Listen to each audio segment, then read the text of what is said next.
Everything shows up when you stop chasing. Letting go is so powerful. I want to talk about that in this video. So, how's it going, guys? Here we go.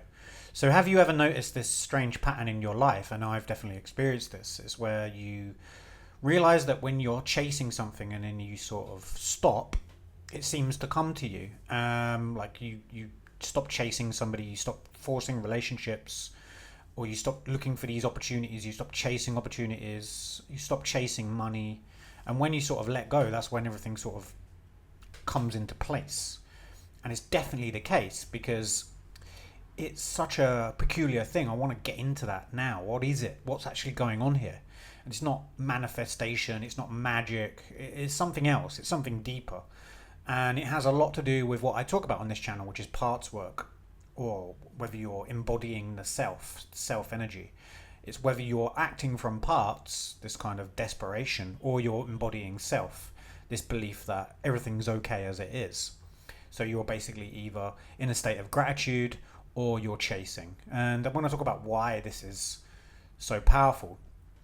So the truth is that nobody likes to hear is basically when you're in desperation, you can't fake not caring, if that makes sense. Like you can't pretend that you don't like somebody or act busy. You know, if you're playing hard to get with a man or woman and you want a relationship with them, they know. They know, right?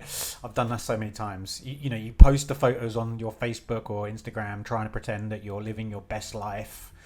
But really what's going on is even in your micro expressions on your face in these photos, there's a energy that's screaming, you know, please like me, or, you know, and people feel it. And it just comes from your tone, it comes from the questions, and really even your silence, they sense this. They sense a certain desperation from it.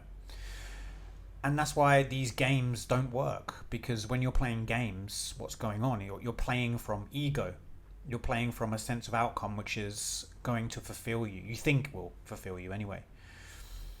So, you know, I've learned this the hard way over the years. I really learned this many times. I've learned this, and I just thought, you know, if I could just act casual, people would start chasing me. If I delay my replies, if I pretend to be indifferent, or look like I'm cool, or even, you know, look like I'm confident. And I don't want to go down that road because I do believe there is an element of faking it till you make it. But I'm not gonna talk about that in this video. I'm gonna save that. But underneath, you know, the point is underneath all of this, if you lift up the hood of the car, what's really going on? All of my parts were activated. They were burdened. They were trying really hard. They didn't trust the self. They didn't trust I was good enough as I was. So they were working extra hard. And it never worked. And you know why? It's because this energy was fake. And people always know when it's fake. And that's basically life. The cruel part of life is you can't really trick anyone. You can for a while, but it never works out right. And you don't want that.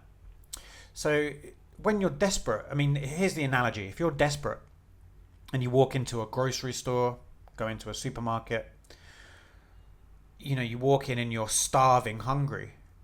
But you tell yourself, I'll only buy healthy food, but you're hungry. So you consider those prepackaged stale sandwiches that are full of crap. You're desperate, so you settle for that, right? That's what happens.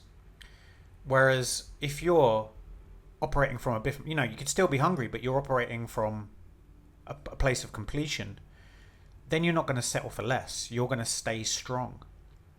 And, you know, when you're full, when your self is present and you're walking through the same grocery stop, you're acting completely different.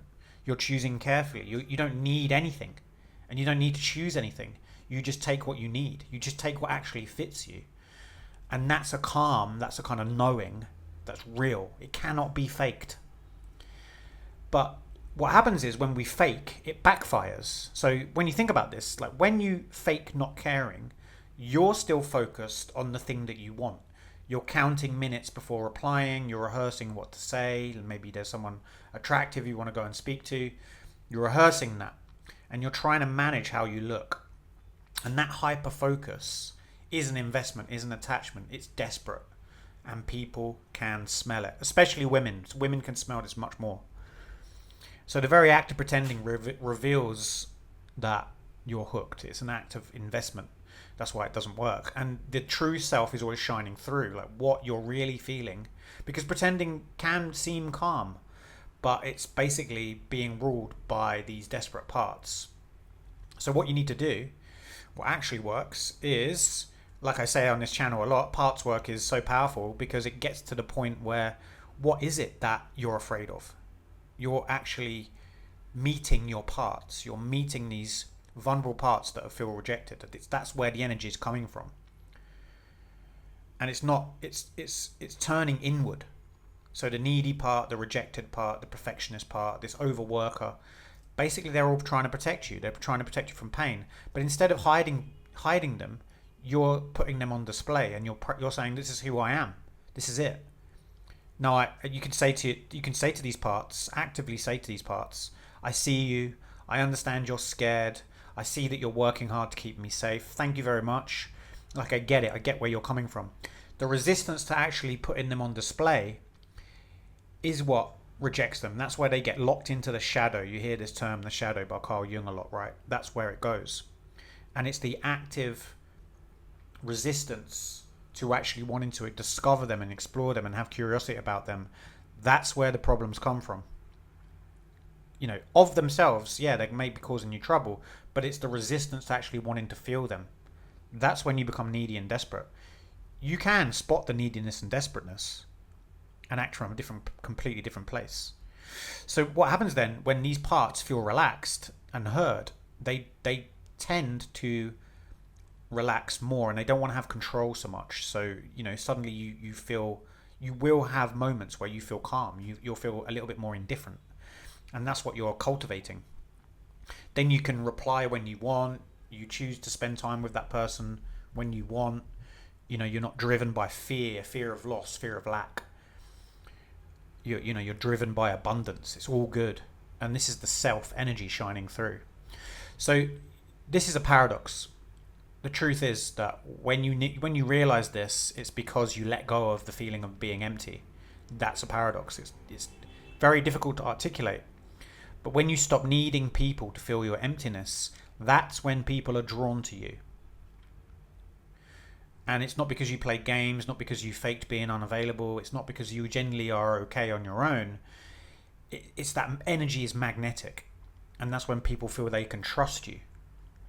And that self energy, it feels real. And, you know, here's the catch. Like, not all not caring is healthy.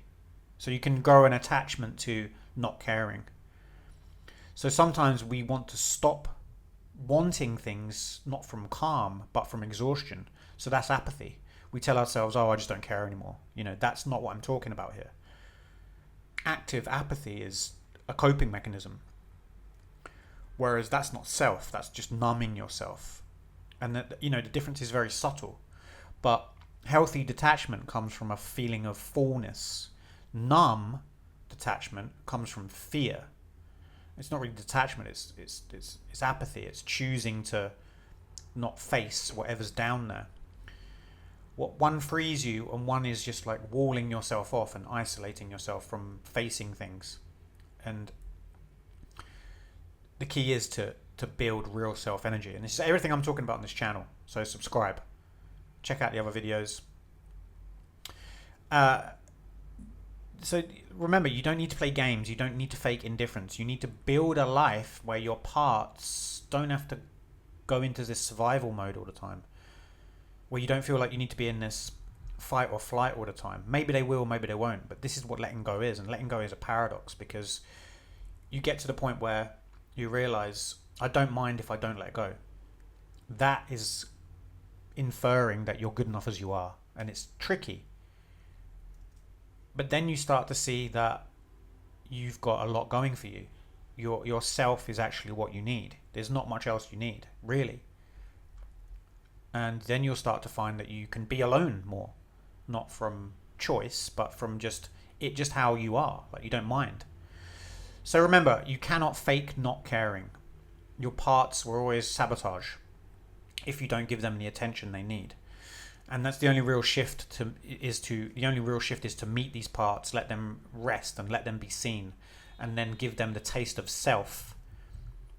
And that comes from the curiosity. So when you're in self, you don't need to pretend. You're calm, you're clear, you're whole. And then from that place, you'll notice that you don't need to chase anymore.